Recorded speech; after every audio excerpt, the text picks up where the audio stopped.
Welcome to this week's episode of Financially Speaking.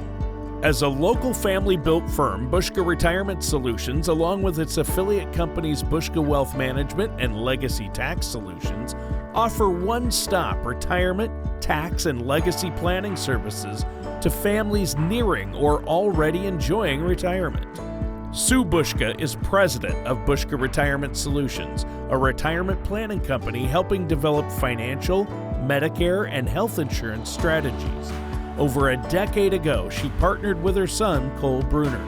Cole, an investment advisor representative that's held to a fiduciary duty, is president of Bushka Wealth Management, a fee-based registered investment advisory firm providing financial planning and investment management for individuals and businesses.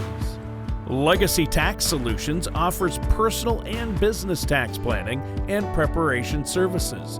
Their enrolled agent, Carl Van Setters, is a military veteran with over 10 years of accounting experience and is committed to maximizing your tax credits wherever possible.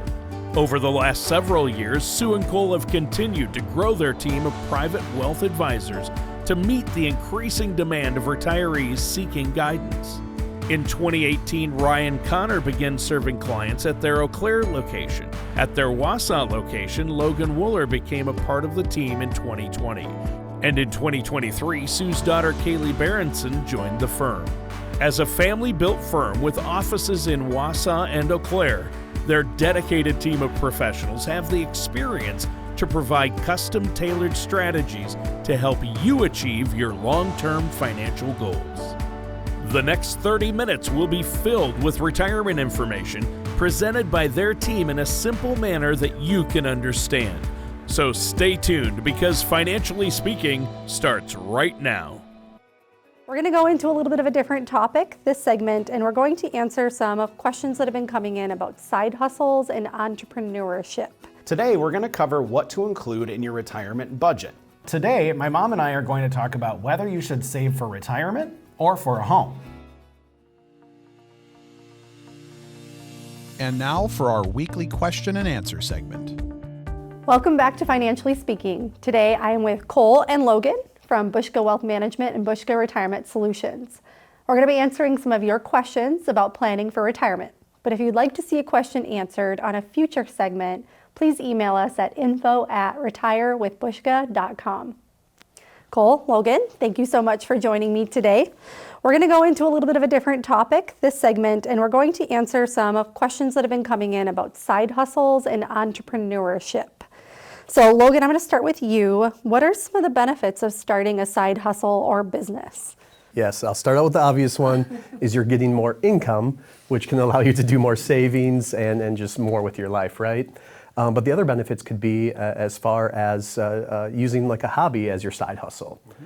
So it all comes back to the enhanced income and all that, but it's really finding something that you're passionate about that could really help out with whether it's expenses or the inflation going up, grocery prices are going up, things like that, that you really could help influence by having another stream of income coming in.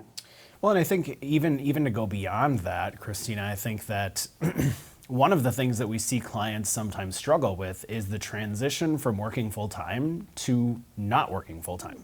You know, in fact, I just had a conversation with a client this week that's really struggling with it. You know, she retired and she's like, I don't know what to do with my time. You know, I don't want to sit at home and just watch Netflix all day. You know, I mean, as fun as that might be for a day or two, it's going to get old fast, you know.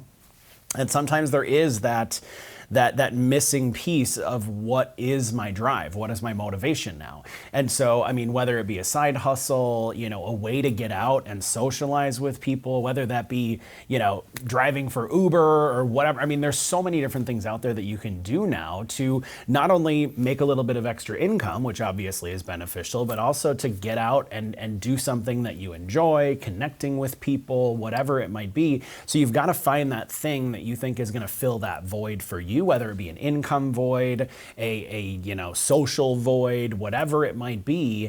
These types of things can really help you to not only bridge the gap into retirement, but also to maintain purpose. You know, we have to have a purpose in life, and so many people's purpose is so wrapped up in their career that when that comes to an end, sometimes it's hard to know what next, And so having some of those things that you can maybe turn to say, okay, well, maybe I will go work at the greenhouse a couple of days a week, or start my own greenhouse, who knows, whatever it might be. I mean, obviously these are just different examples, but I mean, you have to find that thing that's going to, kind of keep you engaged and keep you out and doing things, but also potentially make a little bit of extra money. That's never a bad thing, right? Well, usually not, but I think there are some instances where it could be. That could be true. You are not wrong.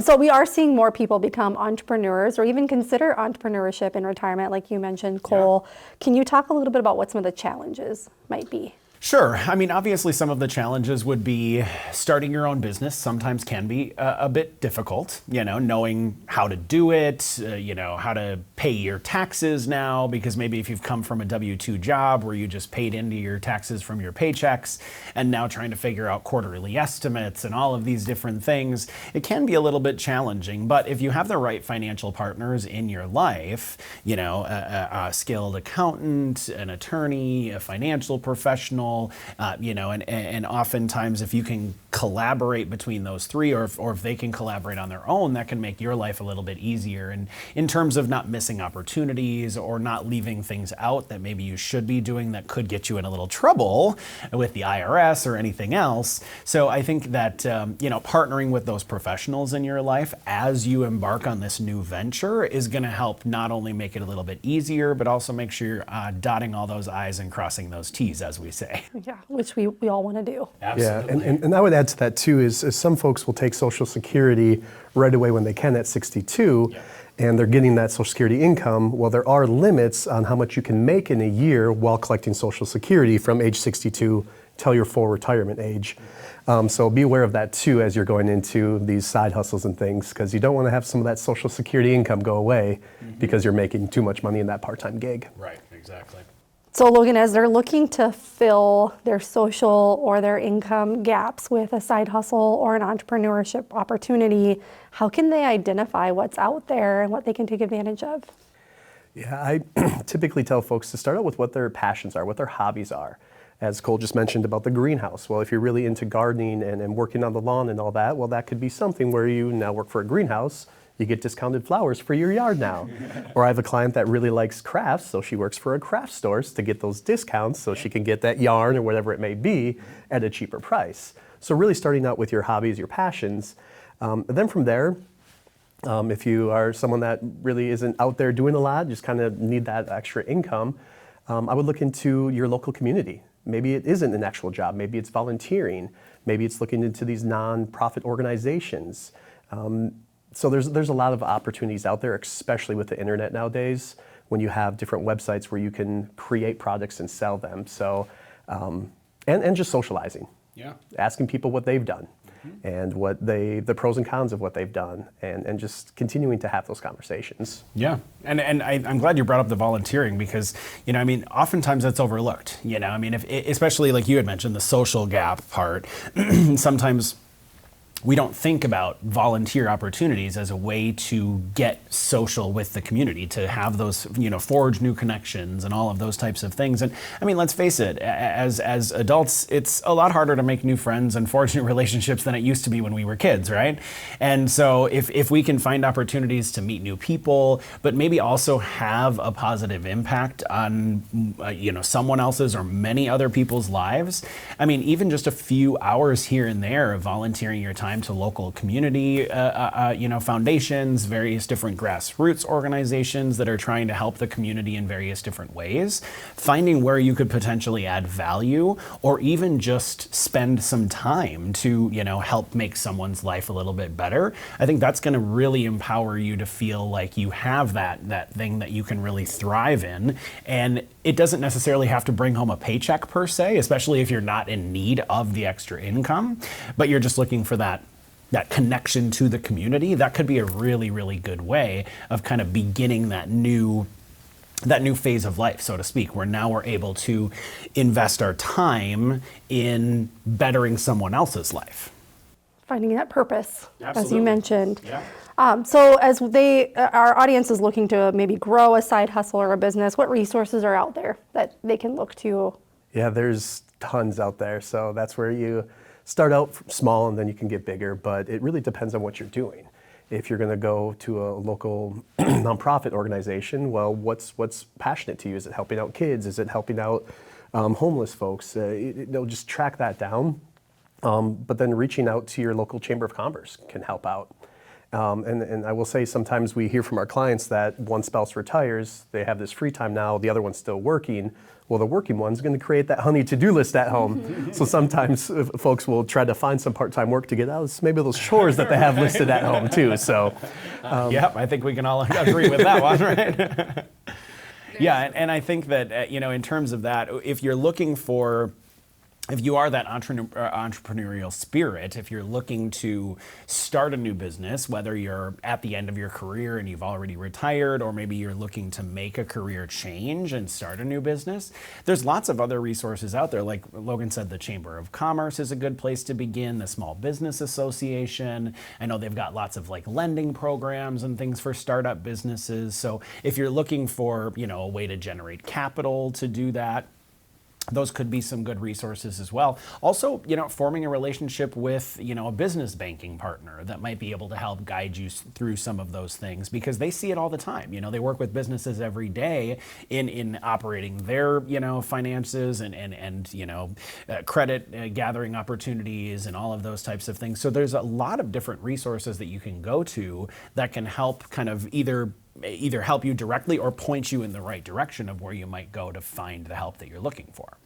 I think it all goes back to who you know. Yeah. As a community here with all our clients, we have this social club where you can get together with like-minded people, whether it's focusing on fixing a car or wine tasting or playing cribbage, whatever it may be. Right. But using those networks to find those opportunities can go a long way. Very good. Well, there's a lot of opportunity out there for those looking for it. So thank you for sharing your insights with us today, Cole and Logan. And thank you all for joining us. We'll be back with more right after this. Are you ready to take control of your retirement? If you're 59 and a half or have recently changed jobs, it may be time to consider a 401k rollover.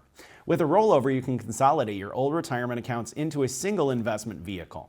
Say goodbye to scattered funds and hello to more diversified options. A rollover gives you the freedom to choose from a wider range of options tailored to your unique financial goals. Don't let your retirement savings gather dust. Reach out to speak to one of our advisors today to explore the benefits of a 401k rollover. And now, our Financially Speaking weekly topic segment. Welcome back to Financially Speaking. I'm Cole Bruner from Bushka Retirement Solutions and Bushka Wealth Management. Today, we're going to cover what to include in your retirement budget. Now, as you prepare for retirement, there are a number of things that you can consider when making a budget. The U.S. News and World Report article entitled 10 Costs to Include in Your Retirement Budget offers up some useful ideas for us. Now, item number one is your housing, which is the largest expense for many retirees. While you may be able to pay off your mortgage before you retire, thus relieving you of a large monthly bill, you may also want to factor in expenses like property taxes, insurance, and also, of course, maintenance costs. Now, for some, downsizing may be a smart move. Selling your larger home and going smaller may put a nice amount of money into your account, while also leaving you with less upkeep and fewer chores. Now, food costs in retirement are another area where a little strategizing may save you money. Give up expensive prepackaged convenience food and cook more often at home. It's cheaper and, of course, healthier. Now, writing out a weekly meal plan may help you stay on budget and on track. Now, furthermore, being disciplined about eating at home as much as possible may also mean that when you do enjoy a dinner out with family or friends, you won't stress as much about the bill because you know the meal is a treat and not a habit. Now, many museums, theaters, and movie theaters offer senior discounts, and some colleges even offer low-cost classes for retirees. And don't forget about low-cost or even free community events like summer concerts in the park, library seminars and presentations, and of course, community education classes. Now, don't underestimate how much entertainment you'll need. The 40 or 50 hours a week you once spent on the job now needs to be filled with something else. The good news is you have plenty of options, but you may want to work within a budget that gives you flexibility while also providing parameters. Much like trying new entertainment options, retirees have ample time to visit those places they've long wanted to see. But once again, the style and frequency of travel might be dictated by finances. Older folks can take advantage of significant discounts that could really add up during the course of a week-long vacation. You can also get creative by researching house swapping opportunities. Now, hotel rates tend to be noticeably higher on the weekends, but as a retiree, you don't have to wait until the weekend. It's much the same with off-peak seasons. Want to spend a week in Lake Country? Book a trip in late spring or early fall when the weather is pleasant, but crowds are smaller because families aren't traveling because of school. Even popular destinations like Disney World have times of the year when crowds are thinner and on-site hotel rooms are cheaper. Now, speaking of Disney World, grandkids are another part of your retirement that you may want to budget for. As you welcome new grandkids into the family, chances are you may find yourself spending a bit more money, even if you aren't an overly indulgent grandparent. Weekend getaways, trips to the local pizza joint, the latest Pixar movie, over time, these things can really add up. But being honest about how much you think you'll spend on your grandkids can help you build a budget that reflects your wishes and protects your assets. Now, another potential cost to be aware of is home modifications. You may need to install grab bars in your shower or add a ramp to the entrance of your home. Age can bring physical challenges, and staying in your home may mean making changes to it. That could mean taking up carpets to mitigate the risk of falling, or renovating a downstairs bedroom so that you don't have to go upstairs. Now, you may want to offer financial support to family members, like adult children or grandkids. Of course, if you want to keep your retirement money for yourself, that's entirely justified in my opinion. But if you do plan on helping your family by chipping in for a grandchild's tuition or helping your children buy homes, you may want to factor that into your retirement budget so that these expenses fit into your overall plan. Retirees also need an emergency fund. When you're younger and earlier in your career purchasing your first home, you're often told that an emergency fund is essential because that's the money that you can use for things like urgent home repairs or unexpected travel instead of putting it on high-interest credit cards. But here's the thing, unexpected expenses don't stop popping up just because you're retired. It's still good advice to build an emergency fund of 6 to 12 months of living expenses. That way, unexpectedly replacing the fridge will seem more like an annoyance rather than a disaster. Now, if you have questions or concerns about your retirement budget, contact our office today at retirewithbushka.com or call us at 715-355-4445. We'll be right back with more of Financially Speaking after this.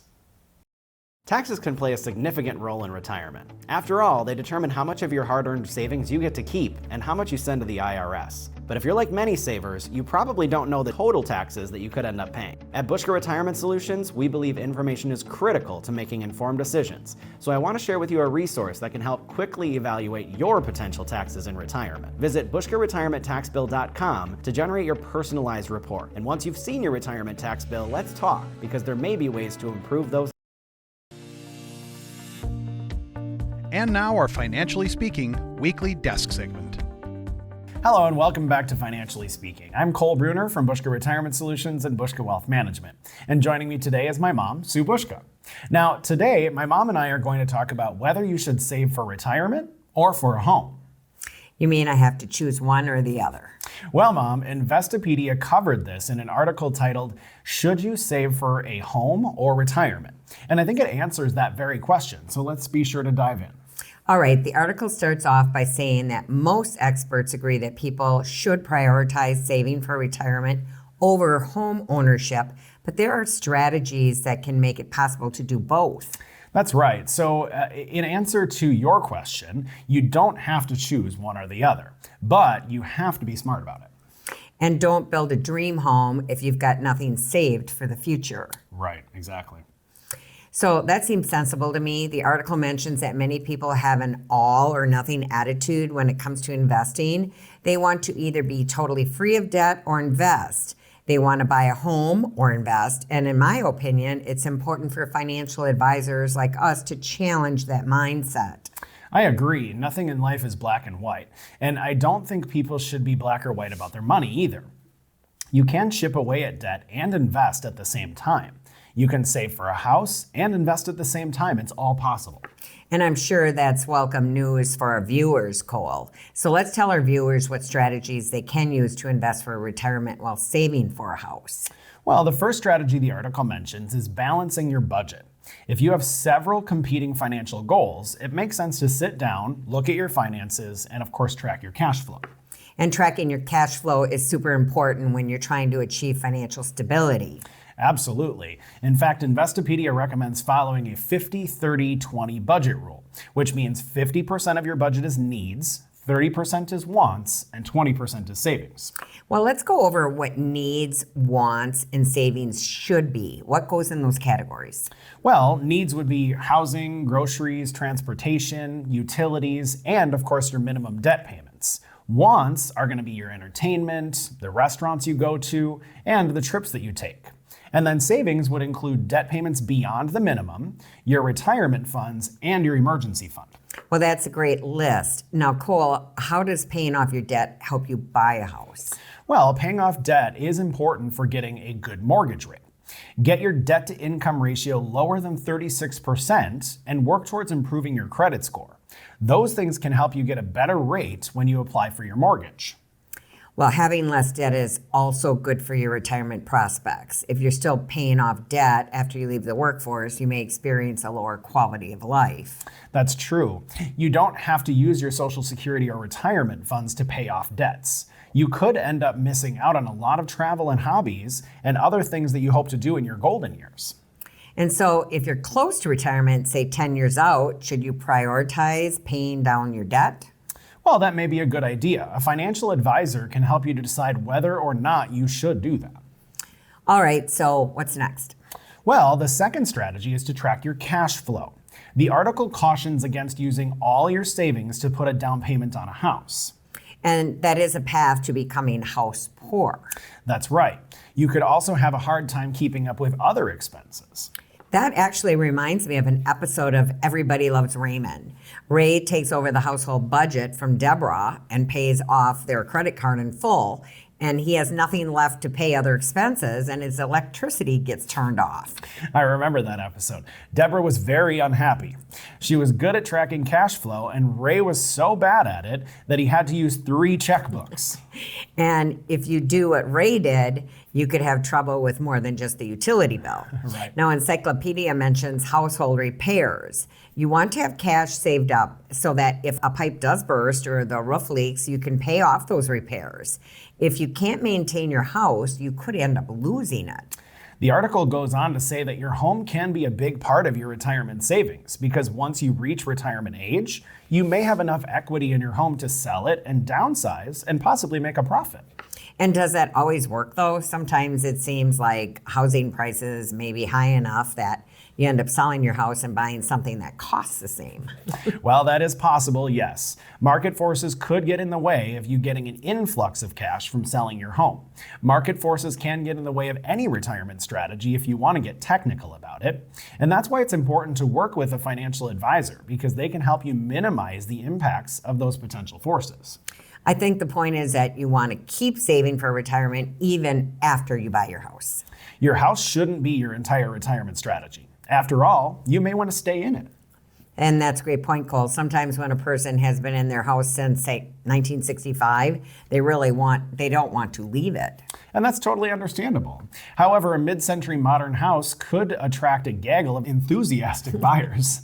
That's true. And all right, let's move on to the next strategy. The article mentions, which is to consider all your financial priorities. What does that mean? Well, it means you need to sit down and really evaluate everything in your life. What are your goals? How old are you? What is your current income? And how much might you make in the future? What are your timelines for buying a house or retiring? Well, what about starting a family? You need to think about that too. What does insurance cover, and will it cover a hospital birth? Do you want a doula or a home birth? And if you plan to adopt, do you have enough to cover those fees? Plus, you have to start saving for college funds and all that. Absolutely. So childcare, baby clothes, toys, trips to see grandma and grandpa. It all adds up for sure. So if you plan to have kids, you may definitely need to figure out how those expenses fit in with other goals, like buying a house and retiring.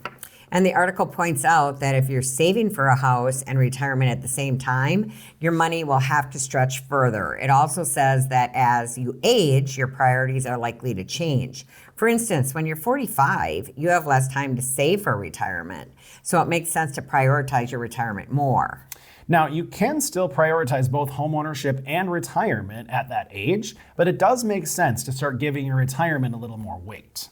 Well, I hope we haven't made our viewers who are in their 40s feel old. If you are in your 40s and can hang on until you're 70, you may still have a long runway for saving. So don't lose heart, 45-year-olds. So what's the next strategy Investopedia recommends? Well, the article determines figuring out how much you're going to save. The average down payment is 8%. So you have to think about how much that's going to be. You can also get an FHA loan, which would require a deposit of about 3.5%. But if you pay a down payment of less than 20%, you'll also need mortgage insurance. If you can save for a 20% down payment, it could save you money in the long run. Now, if you're a veteran, you could get a VA loan, which requires no down payment. Now, Cole, we're almost out of time and we haven't even gotten halfway through this article. Should we do part 2? Why not? This is a fascinating topic, and I'm sure that there are many people in the audience out there who want to know how to balance saving for a home while also saving for retirement. Okay, viewers, make sure to tune in so you don't miss the second half of this conversation. In the meantime, we're here for you. If you have any questions about saving to buy a house while you do save for retirement, contact our office today at retirewithbushka.com or call 715-355-4445. And with that, we're out of time for this segment. We'll be back with more of Financially Speaking after this. Are you ready to make your retirement planning more stress-free?